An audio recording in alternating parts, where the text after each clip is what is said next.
अस्सलाम वालेकुम स्टूडेंट्स। उम्मीद करता हूँ कि आप सब खैरियत से होंगे। आज हम database system lab by ma'am Zainul Imtiaz उनका नेक्स्ट सेशन स्टार्ट करने वाले हैं उनका नेक्स्ट सेशन स्टार्ट करने जा रहे हैं। तो आज हम देख लेते हैं कि इसका सेशन का ऑब्जेक्टिव क्या होगा। इसके अंदर हम देखने वाले हैं कि हम डेटाबेस के अंदर जो टेबल्स होते हैं उसके अंदर से हम सर्चिंग कैसे कर सकते हैं, टेबल्स के अंदर सॉर्टिंग कैसे कर सकते हैं, और हम देखेंगे एसक्यूएल एलाइज। ठीक है, ये भी आगे जाके आपको मैं समझाता हूँ कि क्या होते हैं एलाइज और हम क्यों यूज करते हैं। सर्चिंग और सॉर्टिंग का तो ऑलरेडी आप लोगों को पता ही होगा कि हम डाटा में से सर्च कर सकते हैं, डाटा में से सॉर्ट कर सकते हैं चीजों को। ठीक है, चलें चलते हैं नेक्स्ट। अब सबसे पहले हम देख लेते हैं सॉर्टिंग डाटा एंड टेबल। मतलब अब कोई भी टेबल के अंदर जो डाटा होता है ना, हम उसे सॉर्ट कर सकते हैं। ठीक है, हम उससे डिसेंडिंग ऑर्डर में भी सॉर्ट कर सकते हैं, उसे असेंडिंग ऑर्डर में भी सॉर्ट कर सकते हैं, और ये हम कॉलम वाइज कर सकते हैं कि किस कॉलम को हमने सॉर्ट करना है। ठीक है, अब जैसे कि ये इसका सिंटैक्स है, सिंपल सा सिलेक्ट कीवर्ड है, कॉलम 1 और कॉलम 2 फ्रॉम टेबल। अब ये तो सिंपली यहां से यहां तक तो है सिलेक्ट की क्यूरी, यहां तक कि आपने सिलेक्ट करना है किसी भी टेबल से। जब हम वैल्यू सिलेक्ट करते हैं तो उसके लिए हम ये वाली सिलेक्ट की सिंबल क्यूरी यूज करते हैं। उसके बाद न्यू जो है वो है ऑर्डर बाई, जो आप देखने वाले ऑर्डर बाई कॉलम 1 और कॉलम 2। अब यहाँ पे आप एक से ज्यादा कॉलम्स को भी असेंडिंग और डिसेंडिंग ऑर्डर में कर सकते हैं। वो फिर उस सिचुएशन के हिसाब से देखना पड़ता है कि मतलब हमारा जो कॉलम है वो इंटीजर टाइप है, स्ट्रिंग टाइप है, इस हिसाब से। उसके बाद यहाँ पे आप कीवर्ड लिखोगे असेंडिंग या डिसेंडिंग। आपको एट अ टाइम एक कीवर्ड लिखना पड़ेगा, या असेंडिंग या डिसेंडिंग। सिलेक्ट कॉलम 1 या जहाँ जो भी कॉलम आपने करना है फ्रॉम टेबल का नेम। उसके बाद ऑर्डर बाई आपने लिखना है उस कॉलम का नेम जो आप असेंडिंग या डिसेंडिंग में शो करवाना चाहते हैं, और उसके बाद लिखना है ASC असेंडिंग के लिए और DESC डिसेंडिंग ऑर्डर में आप अपने डाटे को, उस कॉलम के डाटे को सॉर्ट करने के लिए। ठीक है, ये तो है सिंपल सॉर्टिंग के लिए। उसके बाद है सर्चिंग डाटा एंड टेबल के। अब अगर हमने टेबल में डाटा सर्च करना, ये काफी लोगों ने पहले भी मे बी ये वेयर वाली कंडीशन पढ़ी होगी, देखी भी होगी आप लोगों ने कई जगह पे यूज होती। ये करता है कि पहले तो वही है सिंपल, आपको सिलेक्ट वाली क्यूरी आप लोग यूज कर रहे हो टेबल के अंदर से वो वाला कॉलम ढूंढ के लाओ। अब वेयर के बाद यहाँ पे आ जाती है एक कंडीशन कि आप उस कंडीशन की बेस पे सर्च कर सकते हैं। लाइक अब मुझे पूरे टेबल में से एक रो चाहिए कि जिसकी जो आईडी है ना वो 5 है। अब मैं ये कैसे ढूंढ सकता हूँ, अपने टेबल के अंदर से सर्च कर सकता हूँ। अब वेयर क्लास के थ्रू अब सिलेक्ट, अब like first name second name student का फ्रॉम टेबल। अब मुझे सिर्फ उसी स्टूडेंट का फर्स्ट नेम और लास्ट नेम चाहिए जिसकी आईडी 6 है। वेयर कंडीशन की जगह पे मैं लिख सकता हूँ आईडी वाला कॉलम इक्वल 6। वो पूरे टेबल में से सर्च करेगा, जिस कॉलम की आईडी 6 होगी उसका आपको रिकॉर्ड फर्स्ट नेम और सेकंड नेम शो करवा देगा। ये था किसी भी टेबल के अंदर से डाटे को सर्च आउट करना, ये क्वेरी थी सिंपली। ये आप लोगों ने ऑलरेडी भी देखी होगी पहले भी। उसके बाद है एसक्यूएल एलाइस। ये बड़ी अच्छी चीज है। अच्छा, हम एलाइस यूज क्यों करते हैं? अक्सर आप लोगों ने ऐसा देखा होगा कि लाइक हमारा जो रजिस्ट्रेशन नंबर होता है यूनिवर्सिटी के अंदर बनता है, वो एक टेबल के एक कॉलम से नहीं बनता, वो दो डिफरेंट कॉलम से बनता है। लाइक अब CS है, वो CS हमारा कंप्यूटर साइंस वाले डिपार्टमेंट वाले टेबल से आया है। उसके बाद 17210 फलां जो भी है वो मे भी किसी और टेबल के अंदर से आया हो। ठीक है, अब जब हम इन दोनों को कंबाइन करके एक कॉलम में शो करवाना चाहेंगे तो हम एक नेम तो नहीं ना रख सकते। ठीक है, उसके लिए हम कुछ ना कुछ एलाइसिस डिफाइन करते हैं जो कि उस कॉलम की डुप्लीकेट नेम की जगह पे यूज होते हैं। मतलब अगर जैसे ये नीचे एक एग्जांपल दी हुई है, चले पहले मैं आपको सिंटैक्स बताता हूँ। सिलेक्ट, उसके बाद हम कॉलम नेम लिखते हैं एज, यहाँ पे एलाइस नेम लिखते हैं। ठीक है, मतलब उस कॉलम को हम रिप्लेस कर देते हैं दूसरे एलाइस नेम से। वो ओरिजिनली आपके टेबल को हार्मफुल नहीं करता, वो चेंज नहीं करता रीनेम, यहाँ पे सिर्फ सिंपली आप जब शो करवाते हैं अपने डाटा को, वहां पे वो डाटा आपका चेंज हो जाता है, और बाकी वही हमारी सिलेक्ट की क्वेरी है फ्रॉम टेबल। ठीक है, अब ये जो कस्टमर आईडी है, एज अब इसका एलाइज क्रिएट किया है हमने आईडी, ठीक है, और उसके बाद कस्टमर नेम उसका हमने किया है कस्टमर। जब टेबल के अंदर से ये दोनों आईडी और कस्टमर नेम उठ के आएगा, और यहाँ पे हमें सिर्फ ये शो होगी आईडी, ठीक है, और उसके बाद कस्टमर। हमें ये वाले कॉलम के नेम नहीं शो होंगे, हमें उनके एलाइसिस शो होंगे जो कि हमने उनकी बेस पे यूज किए हैं, जिन्हें अपनी हम मर्जी से यूज कर सकते हैं।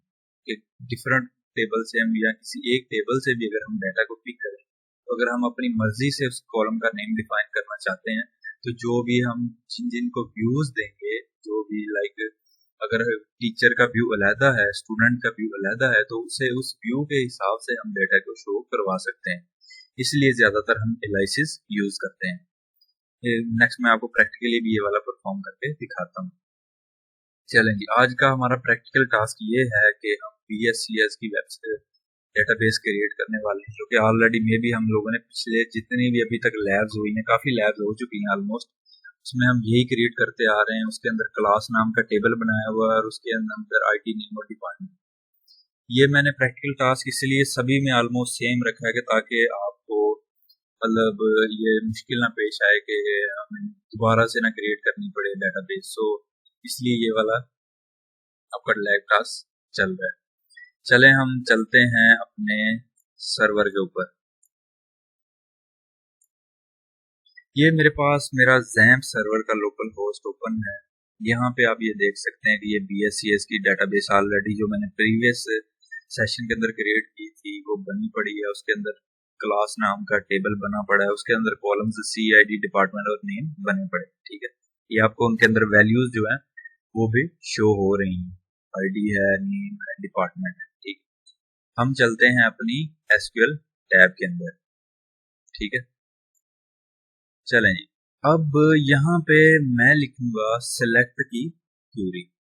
अगर आप सेलेक्ट अब मैं क्या देखना चाहता हूँ, अब मैं कर रहा हूँ सॉर्टिंग। पहले सॉर्टिंग करते हैं, फिर मैं आपको सर्चिंग करके दिखाता हूँ और फिर उसके बाद एलाइसिस। सबसे पहले हम सॉर्टिंग कर लेते हैं। सेलेक्ट CID जो है कॉलम का नेम, ठीक है, CID फ्रॉम, अब टेबल का नेम क्या है, क्लास, ठीक है। सेलेक्ट CID फ्रॉम क्लास, ये तो अपनी थी सिंपल सेलेक्ट की क्वेरी, ठीक है। उसके बाद अब हम लिखेंगे ऑर्डर बाय, ठीक है, ऑर्डर बाय, ठीक है। उसके बाद सिंटैक्स के हिसाब से यहाँ पे हम उस कॉलम को डिफाइन करेंगे जिसको हमने ऑर्डर देना है, असेंडिंग या डिसेंडिंग। तो मैं CID को ही ऑर्डर दे लेता हूँ, ठीक है, ऑर्डर बाय CID। अब मैं पहले ये असेंडिंग ऑर्डर में, मैं इसे डिसेंडिंग ऑर्डर में कर लेता हूँ, DS, ठीक, ये बन गई। आप यहाँ से ये भी देख सकते हैं कि सॉर्टिंग में ये था सिंटैक्स के सेलेक्ट कॉलम नेम आप एक से ज्यादा भी कर सकते हैं, from table, order by, column name और असेंडिंग या डिसेंडिंग। ये मैंने आपको और लिखा हुआ है कि यहाँ एक यूज करना है आपने, ठीक है। चले मैं इसे डिसेंडिंग ऑर्डर में शो करवाना चाहता हूँ, गो पे मैं करूंगा क्लिक। अब ये आप देख सकते हैं कि ये 9 8 3 2 1 अब ये डिसेंडिंग ऑर्डर में शो हो रहा है। बाय डिफॉल्ट जो डाटा शो होता है वो असेंडिंग ऑर्डर में होता है। आप उसे डिसेंडिंग में भी कर सकते हैं, अगर आपके पास ऑलरेडी डाटा डिसेंडिंग में, आप उसे असेंडिंग ऑर्डर में भी चेंज कर सकते हैं। उसके बाद यहाँ पे मैं आपको यूज करके दिखाता हूँ एलाइसिस इसी के साथ, ठीक है। एज क्या एलाइस का हमारा था सिंटैक्स, हमारा सिंटैक्स था एलाइस का कि हम एज लगा देते हैं, एज एलाइस नहीं ना, जो भी हमने एलाइस क्रिएट करना है। तो मैं यहाँ पे सिंपली लिख दूंगा एज, अब एलाइस नेम में क्या रखना, मैं लिख लेता हूँ क्लास ID, ठीक है।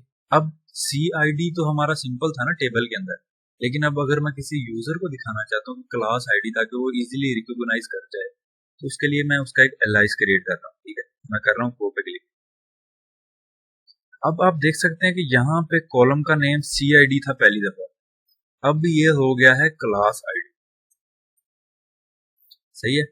तो मतलब पहले था ये यहाँ पे सिर्फ CID, अगर मैं एलाइस क्रिएट नहीं करता तो ये CID यहाँ पे रहता है, लेकिन अगर मैं एलाइस क्रिएट करता हूँ तो वो उसकी जगह पे रिप्लेस हो गया, हमें शो हो रहा है। ठीक है, ये तो थी, इसके अंदर हमने सॉर्टिंग भी कर ली और एलाइसिस कैसे क्रिएट करते हैं। आप एक से ज्यादा कॉलम के अंदर भी एलाइसिस अपने क्रिएट कर सकते हैं, कॉमा डाल। ठीक है, अच्छा जी, उसके बाद हम कर लेते हैं सर्चिंग। सही है, सेलेक्ट कर लेते हैं स्टैटिक। एलाइसिस आपने देख ली है, सॉर्टिंग आपने देख ली। सिलेक्ट स्टैटिक, सही है, फ्रॉम क्लास ऑर्डर भाई आप खुद कर लेना। अब हमने सर्च करनी है वेयर क्लास। हमें सिर्फ वो वाले डिपार्टमेंट का डाटा चाहिए जिसकी आईडी हो 8। ठीक है, उसका सारा मुझे उस वाली रो का सारा रिकॉर्ड दिखाए। सिलेक्ट स्टैटिक फॉर हम क्लास में लिख सकते हैं वेयर। अब वेयर के बाद हम लिखते हैं कंडीशन। आप सिंटैक्स भी देख सकते हैं यहाँ पे क्या था। हमारी सर्चिंग का सिंटैक्स ये था कि हम सिलेक्ट कॉलम में फ्रॉम टेबल लिखते हैं नेम, उसके बाद कंडीशन लिखते हैं किस वाली कंडीशन पे हमें वो वाले रिजल्ट को चाहिए। अब मैं ये कंडीशन लिख रहा हूँ कि जो CID है वो इक्वल होनी चाहिए 8 के। मुझे वो वाला जो सब सारा रिजल्ट है ना वो शो करवाओ। देखो मैं गो पे क्लिक करता हूँ, देखें अब इसने जो CID 8 वाला था वो वाला उसका मुझे सारा रिकॉर्ड शो करवा है। अब यहाँ पे आप स्टैटिक की जगह पे 1 वो भी देख सकते हैं कि लाइक मैं यहाँ पे सिर्फ क्या देखना चाहता हूँ, मैं इस वाले टेबल का DEP डिपार्टमेंट वाला देखना चाहता हूँ। ठीक है, अब DEPT, अब जो DEPT लिखा है ये मैंने अब एक प्रोग्रामर ने लिखा है अपने लिए। ठीक है, अब लेकिन मैं चाहता हूँ कि जो हमारा यूजर है उसे प्रॉपर पता चले कि भाई ये डिपार्टमेंट वाला हमारा कॉलम है। अब यहाँ पे मैं एलाइस क्रिएट कर लेता हूँ। ठीक है, एज डिपार्टमेंट। ठीक है, अब देखिए मैंने इसके अंदर एलाइस भी क्रिएट कर दिया, यहाँ पे सर्चिंग भी एट अ टाइम होगी। देखते हैं, चलो मैं इस क्यूरी को रन करता हूँ तो क्या शो होता है। अब आप देख सकते हैं कि उसने उस डेप को डिपार्टमेंट बना दिया और साथ हमें डाटा हमारा शो कर रहा है। इसी तरह आप सर्चिंग भी कर सकते हैं। इसी तरह लाइक मैं अगर आईडी कर दूं टू तो आप आईडी 2 से भी सर्च कर सकते हैं। ठीक है, अब उसके बाद यहाँ पे आप और ऑपरेटर भी यूज कर सकते हैं, एंड ऑपरेटर भी यूज कर सकते हैं। ठीक है, वो इसलिए कि अगर आप मल्टीपल रिकॉर्ड को सर्च करना चाह रहे हैं, लाइक एक तो ये कि CID जिसकी हो 2 के, या ऐसा कर लें कि जिसका डिपार्टमेंट हो ना DPT डिपार्टमेंट इक्वल हो किसके, मैथ के, जो अभी अभी हमने सर्च किया है। ठीक है, ये वाला कंप्यूटर साइंस है, चले मैथ वाला कर ले, छोटा वर्ड।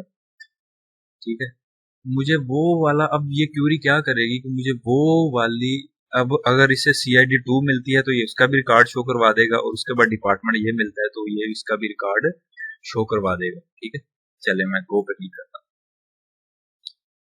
अब देखें कि ये उसने ये जो कंप्यूटर साइंस है ना ये है आईडी वाला। ठीक, ये देखें, चले इसके साथ हम ना आईडी भी देख लेते हैं। ठीक है, CID कॉमा, ठीक, मतलब वो हमें उसके साथ CID भी दिखाए, उसके अंदर भी LI लगा लेते हैं।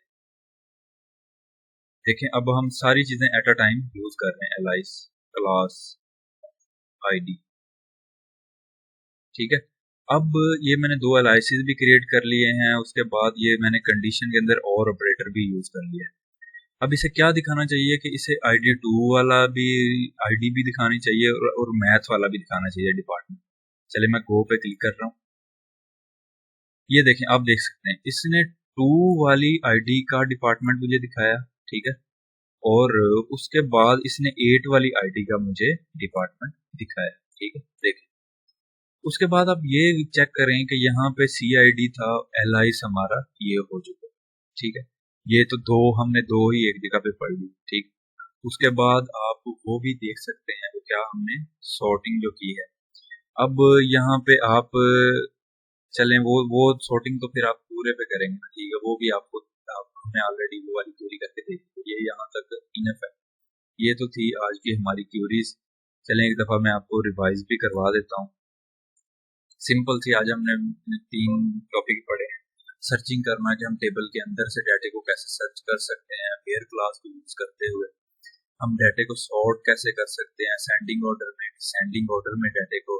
और उसके बाद था एलाइसिस के हम अपने जो है टेबल के अंदर कॉलम्स हैं उनके नेम की एक कॉपी जो कि यूजर को दिखाने के लिए वर्चुअली क्रिएट होती है, एक्चुअली हमारे टेबल के जो कॉलम होता है उसे रीनेम नहीं करते, सिर्फ ये एड व्यू में एज ये वाला कॉलम दिखाए। ठीक है, ये हमने आज पढ़ा है और ये वाला हमारा प्रैक्टिकल टास्क था जो आज हमने परफॉर्म करके देखा है। So stay tuned for next session, तब तक के लिए खुदा हाफिज।